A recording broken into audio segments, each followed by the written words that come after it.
mengundang saya, dan dari awal tadi saya sudah mendengarkan presentasi yang tadi dibawakan oleh Pak Henry Vino, kemudian dibawakan sama Pak Torino, sama juga dibawakan sama Pak Fetri, ya. Semua punya kisah yang menarik masing-masing. Oke, sebelum saya memulai, nanti jangan lupa Pak Adril menampilkan di pertanyaan di slide ya, supaya kita semua sama-sama bisa baca. Oke, saya mau cerita sedikit sebelum saya malam hari ini saya mau sharing. Jadi cerita sedikit saya itu tentang beberapa hari ini kan banyak orang itu mengundang saya ya di seminar live IG. Kemarin dari AM Connect ya, itu salah satu IO yang mengundang kami di Universitas Indonesia yang lalu. Dia bertanya tentang leadership. Jadi sekarang banyak orang bertanya sama saya, Pak, sampai kapan pandemi ini berakhir? Gini ya, daripada kita berandai-andai pandemi ini kapan berakhir, nomor satu, jangankan saya, WHO pun nggak tahu. Ya, karena ini virus baru. Yang di Wuhan kemarin udah sembuh, tapi di kota lain timbul lagi. Ya, di Italia memang sudah menurun, tapi bukan berarti bersih total. Di Amerika ini sudah sampai puncaknya. Indonesia tadi saya lihat sudah hampir 8.000 orang. Ya, saya khawatir Indonesia ini jumlah penduduknya kan hampir sama dengan Amerika. Bukannya saya ini menakut-nakuti, tapi kemungkinan bukan mustahil Indonesia ini kalau nggak segera diterapkan PSBB, itu jumlahnya bisa sampai menyamai Amerika. Gitu. Ya, jadi itu sesuatu yang kita harus waspada. Nah, makanya kenapa banyak orang stres, ya. Work from home sudah 1 bulan sampai 1,5 bulan ini. Kita sekarang kemana-mana harus cuci tangan. Kemana-mana ada orang batuk sedikit, oh itu sudah dikira corona. Padahal orang batuk ya biasa. Orang bersin, aciu, itu dikira corona. Padahal belum tentu. Ya. Nah sekarang dunia ini sudah dalam keadaan yang tidak normal. Tidak normal, karena semua orang harus di rumah. Nah sekarang orang yang tidak dibiasa di rumah, apalagi anak-anak muda, generasi muda, energinya berlebihan, ya saya bilang kita harus kreatif. Makanya banyak public figure, banyak orang-orang bertanya sama saya, mereka itu bertanya sama saya tuh seperti ini, Pak, apa yang harus saya lakukan dengan pandemi ini? Kita lihat di layar kaca, di televisi, di semua media, nggak ada yang positif memberitakan corona itu. Semuanya cerita jumlah penderita yang naik, ODP yang naik tambah tinggi, PDP yang naik tambah tinggi. Setiap hari pemerintahan lagi stres bagaimana membahas tentang corona ini. Sekarang kota Surabaya mau di PSBB, di Jawa Timur beberapa kota mau di PSBB, menyusul Jakarta. Bukan mustahil nanti juga kota seperti Medan, Yogyakarta, Semarang, dan sebagainya, kalau memang jumlahnya tidak bisa dikendalikan. Bukan mustahil kota-kota besar juga akan menyusul PSBB. Nah, daripada kita setiap hari stres menanyakan kapan corona selesai, lebih baik kita melihat peluang apa yang bisa kita kerjakan di rumah. Mari anggap aja ini bukan sebuah wabah dan krisis. Jadi mindset itu gini loh. Mindset itu kita itu kan punya otak ya untuk berpikir. Otak itu ibaratkan seperti komputer. Anda mau input apapun dia terima. Dia nggak peduli. Pokoknya apa yang dia input ya outputnya apa. Otak itu seperti itu. Masalahnya Anda hari ini diberikan kekuatan pilihan untuk mau inputnya itu apa. Kalau inputnya tiap hari negatif, nah otak itu juga nggak tahu kalau itu negatif. Tapi dia cuma anggap itu sebagai sebuah kebenaran. Karena setiap hari Anda dijejali informasi yang sama.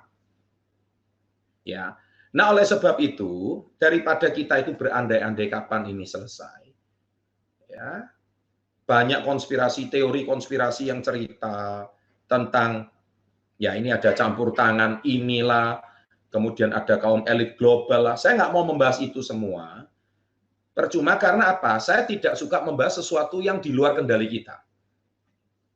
Ya, maksudnya di luar kendali kita itu apa? Ayo kita pergi ke planet Mars, bangun rumah di sana. Bukan nggak mungkin, tapi ngapain? Itu sesuatu di kendali kita. Nah, apa yang bisa di dalam kendali kita? Yang di dalam kendali kita itu contohnya mencari nafkah. Ya, kemudian membayar uang sekolah, mencicil mobil. Itu sesuatu yang di luar, masih di dalam kendali kita. Tapi kalau ini Amerika lah, China lah, itu sudah di luar kendali. Itu urusannya bukan urusan kita. Anda nonton berita itu juga nggak ada gunanya. Ya kan? Nggak ada gunanya. Kenapa? Anda nggak bisa mengendalikan apa-apa. Kita ini cuma rakyat biasa. Tapi lebih baik kita berpikir jernih sesuatu yang bisa kita kendalikan. Nah, apa yang bisa kita kendalikan? Contohnya webinar seperti ini. Menceritakan opportunity seperti ini. Menceritakan peluang seperti ini.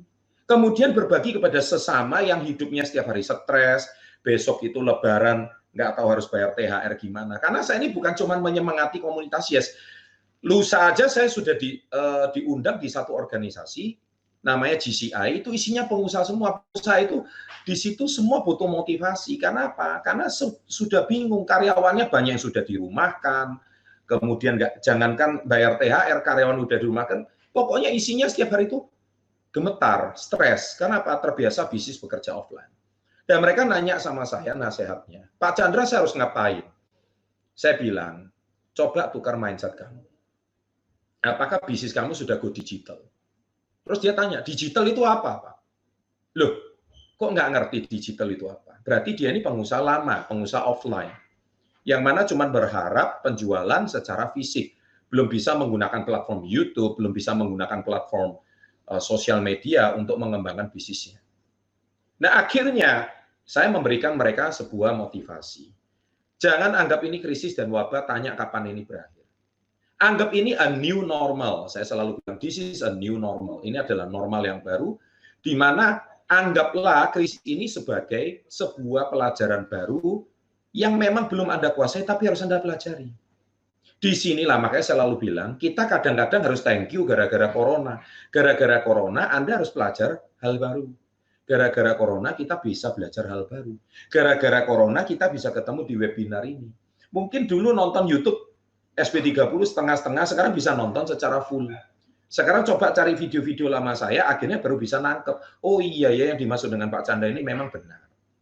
Nah, kalau hari ini Anda masih mengeluh, masih stres, dan masih menyalahkan masalah corona, apalagi mungkin 2 hari lagi teman-teman kita yang muslim mau menunaikan ibadah puasa, ya kan, selamat menunaikan ibadah puasa ya, nanti beberapa hari lagi. Sudah, terus tadi Presiden sudah bilang dilarang mudik. Ya sudah, tolong dipatuhi. Kalau Anda mudik terkena denda 100 juta dan dikurung 1 tahun. Kalaupun Anda mudik, nanti Anda akan diisolasi di tempat karantina 14 hari. So, anggap ini sesuatu yang baru. Presiden ngomong tuh sampai air matanya mau nangis tuh. Saya nonton sendiri tadi. Beliau ingin Anda mudik, siapa sih yang nggak kepingin Anda kumpul sama keluarga. Tetapi kita masalahnya bukan masalah kumpul keluarganya, tapi masalahnya apa? Masalahnya ini demi keselamatan orang banyak. Ya, jadi oleh sebab itu, makanya webinar ini mengobati ya kerinduan kita yang selama ini mungkin kita jarang pernah berkumpul seperti ini. Semoga dengan sharing saya ini bisa menguatkan kita semua. Dan marilah kita berbagi peluang ini, yaitu sudahlah, tutuplah semua soal usaha yang turun, itu Anda nggak bisa mengubah apa-apa. Saya ada 7 anak usaha, 2 juga turun, nggak bisa ngomong. Interior turun, ya kan, kemudian merchandise turun, tapi puji syukur kepada Tuhan Yang Maha Esa, 5 usaha naik. Ya kan, dan tahun ini saya tidak ada PHK 1 karyawan pun, dan tidak ada satupun yang tidak dapat THR, semua dapat THR. Nah, bisa Anda bayangkan nggak? Inilah sebuah challenge bagi pengusaha. Makanya banyak pengusaha itu pengen belajar sama saya, bagaimana sih cara Pak Chandra bisa mengatasi ini semua. Nah, kemudian di webinar yang secara gratis ini, besok saya diundang juga di webinar, ada satu organisasi itu bayarnya 320.000. Nah, ini Anda secara free saya bagikan. Karena dari komunitas Yes gitu loh, ya kan. Nah, oleh sebab ini, makanya saya mungkin sharing, mari kita bersama-sama berdoa supaya COVID ini berakhir. Tapi bukan cuma berdoa COVID ini berakhir, tapi apa hikmah yang bisa dipelajari gara-gara COVID-19 ini. Jadi salah satunya kita harus belajar digital marketing, kita harus belajar dari webinar, kita menjual peluang, imunitas, ya kan, meningkatkan kesehatan imun kita supaya sama-sama kita bisa menyehatkan tubuh kita. Oke, Pak Adril, silakan pertanyaannya diajukan. Saya masih punya waktu sekitar 10 menit.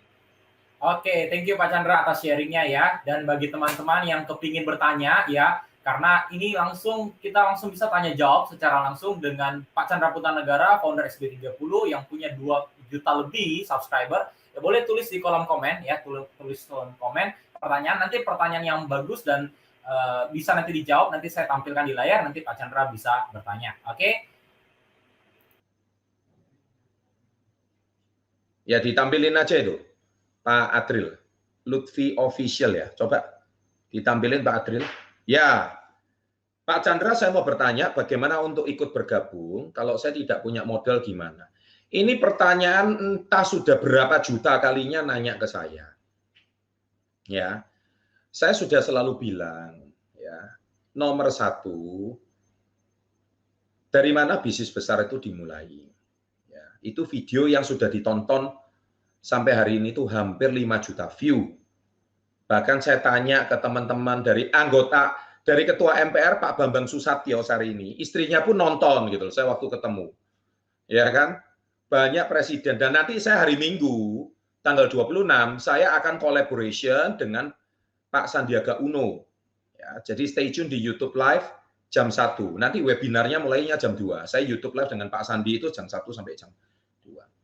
Jadi adik Lutfi, entah ini adik atau emas atau apalah ya, jangan tanya nggak punya modal. Kamu tuh selalu berpikir bahwa bisnis itu harus punya modal dulu. Memang betul dipresentasikan tadi 2 juta rupiah. Nanti silakan hubungi pengundangnya. Silakan menghubungi orang yang tadi memberikan link, sharing bagaimana mungkin, ya cari solusi lah bagaimana jadi reseller itu sampai kumpulin modal jadi 2 juta. Intinya gini loh, kamu tuh jangan gara-gara nggak punya uang 2 juta terus langsung menyerah gitu. Ya nggak bisa. Ya kan? Saya dulu juga join, pertama kali bergabung belajar dari bisnis, jadi reseller juga nggak punya modal. Tapi modal saya modal nekat. Bukan modal uangnya, modal tuh banyak. Nggak cuma masalah duit. Kalau pertanyaanmu seperti ini terus, ya selamanya kamu nggak punya uang. Kamu harus bertanya, harusnya, Pak, supaya saya bisa punya modal itu gimana? Apa yang harus saya lakukan? Juga saya nggak punya modal gimana? Kamu dikasih 2 juta pun kalau nggak ngerti cara jualannya, nggak ngerti cara gininya, akhirnya kamu bubar juga. Gitu loh. Jadi intinya itu harusnya pertanyaannya dirubah. Pak, supaya saya bisa bergabung bagaimana? Supaya saya punya modal itu gimana? Supaya saya bisa menjual itu gimana? Jadi dibalik bukan bagaimana terus. Ya, ini semoga mindsetnya bisa ditukar. Oke, next question. Pak, saya mau tanya, saya kan sudah berkali-kali menjadi reseller, tapi hampir semuanya gagal. Bahkan saya sudah mencoba yang terbaik untuk promosi produk saya. Menurut Bapak, saya harus gimana? Saya nggak tahu kamu ini jualan apa ya, Rahayu ya. Tapi kalau Anda bilang hampir semuanya gagal, gini loh Mbak, saya cuma pengen cerita bahwa yang namanya jualan itu Mbak, kalau semuanya itu laku, besok sopir Gojek jadi penjual semua Mbak. Itu, ya kan? Berarti besok jualan, contohnya jualan gado-gado aja. Kalau jualan gado-gado bisa bikin orang kaya raya ya, nggak ada orang jadi supir Gojek lagi Mbak. Ya kan? Kalau seandainya jualan semuanya itu laku, nggak ada orang mau jadi karyawan lagi, Mbak. Nggak ada orang mau jadi supir, nggak ada orang hari ini mau bekerja di bank. Semua jualan. Justru penjual itu adalah profesi yang paling mulia. Nomor 1, Mbak, faktornya itu banyak. Bisa jadi produknya kurang menarik. Packagingnya kurang menarik. Ya, bisa jadi apa? Sosial medianya kurang menarik. Bisa jadi apa? Kontennya kurang menarik. Banyak faktornya, Mbak. Makanya semua kendala itu saya atasi di komunitas Yes. Kalian itu tinggal share konten, share link, share review. Kemasannya udah menarik, izinnya udah menarik. Semuanya sudah ada. Karena pertanyaan Mbak ini adalah dialami hampir semua UKM di Indonesia. Karena orang Indonesia itu cuma bisanya ikut-ikutan, tidak kreatif. Satu jual kopi, ikut jual kopi. Satu jual lemper, satu jual lumpia, semua jual lumpia. Satu jual seblak, semua jual seblak. Enggak ada kreatifnya. Paling seblaknya seblak mercon. Yang sana nanti seblak pedas level 5, nanti besok seblak gundurwo. Lah, ini enggak ada kreatifnya gitu loh. Kok seblak semuanya? Anda itu cuma jual seasonal product. Jadi gini ya, lebih baik Anda itu jual value product. Value product itu adalah produk yang tidak umum, tapi itu dibutuhkan orang banyak. Salah satunya apa? Health food. Ya, memang saya tahu kalau orang Indonesia itu rata-rata konsumsinya jamu. Tapi jujur, kalau health food itu adalah kalau negara maju, nggak usah jauh-jauh ke Amerika, Singapura aja, mereka itu udah terbiasa minum suplemen. Bahkan lifestyle suplemen itu udah menjadi spend 20% penghasilannya itu sudah harus dihabiskan untuk suplemen. Jadi contoh kalau gajinya mbaknya itu contoh 1 bulan karyawan itu 4 juta, kalau orang Amerika loh ya, orang Amerika sama orang Singapura negara maju, 1 juta itu habis untuk suplemen. Kenapa? Karena dia tahu suplemen itu adalah sebuah bahan yang tidak bisa didapatkan di makanan biasa. Gitu loh. Ya. Jadi kita perhatikan seperti kayak orang Jepang, sama. Mereka kalau uang 20-30%-nya itu di-spend untuk suplemen. Nah, Indonesia ini mengedukasi suplemen ini setengah mati. Karena apa? Hidupnya udah setengah mati, kayak gitu mau beli suplemen. Nah, tapi gara-gara corona ini semua takut mati, akhirnya suplemen naik. Terutama yang masalah imunitas. Jadi akhirnya jangan salahkan kalau komunitas Yes kita itu rata-rata wajahnya itu seger-seger, wajahnya bagus. Kenapa? Yang dimakan itu beda. Gitu loh. Makanya saya lihat Pak Jokowi itu kurus itu ya. Karena cuma minum jamu. Coba sesekali minum nih warna SOD atau minum astaxantinnya kita, Biolog, wajahnya itu pasti lebih segar. Ya. Nah, cuman karena beliau presiden ya, beliau tahu rakyatnya banyak, ya beliau harus menunjukkan jamu itu.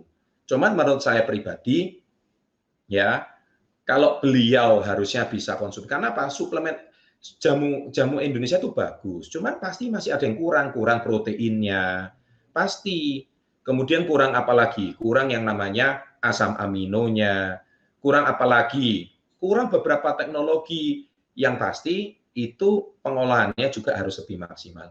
Ya ginilah Bapak Ibu adik-adik yang saya cintai.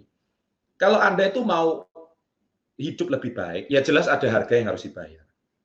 Naik taksi aja ada yang harganya taksinya murah, ada yang taksinya lebih mahal. Kalau living cost Anda itu kehidupan Anda sudah jauh lebih baik, ya kenyamanannya pasti beda. Naik kereta aja juga sama, ada yang tiket ekonomi, ada eksekutif. Ya tempat duduknya ya pasti beda lah. Ekonomi mungkin duduknya gini terus gitu loh. Kalau eksekutif mungkin apa bisa didudukkan, bisa ditidurkan. Sama. Kalau Anda hari ini badannya mau lebih sehat, ya ada harga yang harus dibayar. Ya mana mungkin cuma minum jamu harga 5.000, tapi kamu mau sehat kayak orang fitness badannya kayak Aderai. Aderai itu satu hari telurnya 40 butir loh. Suplemennya 1 bulan, itu 1 bulan saya dengar suplemennya itu bisa habis sampai 50-60 juta. Makanya badannya bisa kayak Aderai. Anda nggak usah sampai kayak Aderai deh 60 juta. Makanya imunnya kuat. Anda nggak usah sampai 20% dari penghasilan aja disisihkan ke suplemen. Nah, mbaknya ini jual apa? Lah kalau jual cilok, jual kopi, jual apa, jual ya itu Anda nggak unik. Anda itu masuk ke produk Red Ocean. Red Ocean itu apa? Yaitu sebuah persaingan yang sangat keras. Persaingannya itu terlalu keras. Jadi di situ cakar-cakaran Red Ocean. Red Ocean itu Samudra Merah namanya. Nelayannya banyak, ikannya itu aja. Jadi satu ikan dibuat rebutan banyak nelayan. Nah, kita harus masuk ke satu Blue Ocean strategi. Blue Ocean itu adalah samudra biru, ikannya besar-besar, nelayannya sedikit. Nah, komunitas Yes ini memasarkan KK Indonesia ini memasarkan produk-produk Blue Ocean semua, di mana tidak ada persaingan harga, di situ itu memang suplemennya itu bagus, kualitasnya bagus, opportunity-nya besar. Memang satu tantangannya, edukasi. Ya, tapi edukasi itu kan bisa dipelajari. Kalau sesuatu yang bagus kita ajarkan, rata-rata akhirnya orang akan membeli dan orang akan teredukasi. Nah, gara-gara corona ini semua orang otomatis teredukasi. Maka ini peluang yang sangat besar untuk imunitas kita. Ya, kira-kira seperti itu. Oke, Pak Adril, next question. Pak, saya mau bertanya, untuk situasi saat ini apa sebaiknya kita lakukan untuk cari nafkah? Lah, kami ini sudah dibagikan link webinar ini kan ya tujuannya satu. Ya ini kan peluang. Lah kalau peluang ini kamu nggak bisa ambil ya sekarang mau bikin apa? mau duduk, pasrah, diam, berdoa, nangis sama Tuhan. Ya kamu bisa dipanggil sama Tuhan sebelum waktunya. Karena apa? Sudah give up. Banyak orang sekarang sudah hopeless, nggak ada harapan, sudah give up. Wah, stres. Setiap hari di grup WA menceritakan frustasinya, rasa kecewanya, rasa bingungnya. Emang itu bisa mengubah nasib kita? Nggak bisa. We have to do something. Kita harus melakukan sesuatu. Nah, sesuatu itu apa? Yaitu membangun rasa optimisme. Percaya sama saya, di balik krisis itu pasti ada peluang. Nah, inilah peluang yang bisa kita kerjakan. Tol, kamu bisa ikut webinar gratis. Kamu kalau mau ikut saya di luaran, kamu harus bayar 320.000. Emang kamu mau bayar? Tadi aja mau gabung aja nggak punya duit, kok sekarang mau ikut webinar gratis, terus kamu tanyanya gimana sebaiknya kita mencari nafkah. Banyak peluang yang bisa dikerjakan. Kita loh punya suplemen Super Green Food. Itu kalau diecer 1 biji tuh cuma berapa sih? Rp1.000 ya? Iya. Hah? Gak sampai 1.000. Iya kan? Lah satu hari loh, tadi Pak Torino cerita, satu hari dia konsumsi 5 tablet sampai 10 tablet.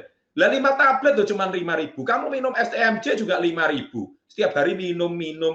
Terus karena 5.000 kamu bisa imunnya kuat, terbebas dari corona, kamu ngomong itu bukan peluang. Nggak peluang dari mana? Coba hubungin orang yang ngasih link ini sama Anda ya. Oke. 2 pertanyaan lagi sebelum saya tutup. Waduh, ini pertanyaannya malah saya jawab. Next question. Udah jelas-jelas dikasih peluangnya kok masih tanya lagi. Next question. Pak Chandra, apakah sebuah usaha harus diawali dengan reseller? Apakah harus banyak channel dulu? Saya tidak setuju dengan banyak channel. Gini, apakah sebuah usaha harus dimulai dengan reseller? Ada tahapan sebelum reseller, yaitu apa? Makelar. Saya sudah bahas dari video saya bagaimana cara memulai bisnis tanpa modal. Makelar itu apa? Ada teman butuh mobil, ada orang jual mobil. Ya udah, Anda pertemakan, Anda dapat komisi. Selesai. Nah, kalau bahasa zaman sekarang itu namanya dropshipping. Dropshipping itu makelaran, sama. Ada orang butuh, kamu tahu suppliernya, kamu temukan, supplier kirim barangnya ke dia, kamu orang tengahnya, kamu dapat komisi. Itu yang paling rendah daripada reseller. Tapi reseller itu adalah tahap yang paling rendah juga sebagai pengusaha pemula. Itu pengusaha level 1. Kenapa saya katakan reseller itu pengusaha level 1? Karena pengusaha itu kalau Anda mau level 2 itu sudah jauh lebih berat. Kenapa? Anda harus punya tempat. Ya, Anda harus punya modal yang cukup. Kalau Anda buka depot aja, minimal Anda itu harus punya gerobaknya, Anda harus punya tempat duduknya, Anda harus punya ini, punya itu. Terus itu pun belum tentu laku.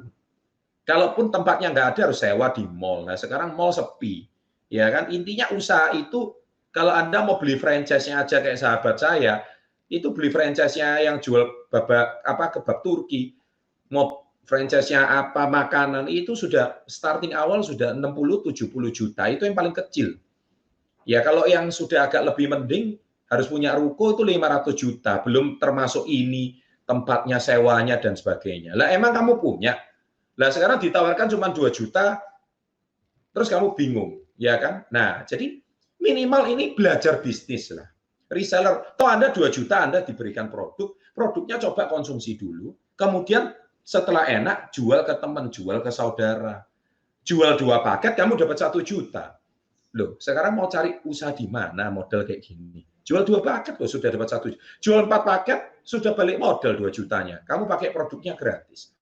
Ini sesuatu yang menurut saya mental yang harus kita miliki, ya. Jadi harus banyak channel dulu? Tidak harus banyak channel karena sekarang zaman sosial media. Zaman sosial media itu Anda bisa luas kemanapun Anda bisa hubungi. Tapi kalau produknya itu bagus, Anda jual ke teman dan Anda merasakan enak, bukan mustahil dia akan memperkenalkan pada saudaranya, orang ibunya dan sebagainya. Seperti kata-kata Pak Torino itu tadi, ya. Grand Rider Banyuwangi. Oke, the last question is, ya waktu kita sudah mau habis. Pak Chandra, gimana mau jualan produk sedangkan kondisi ekonomi sedang down?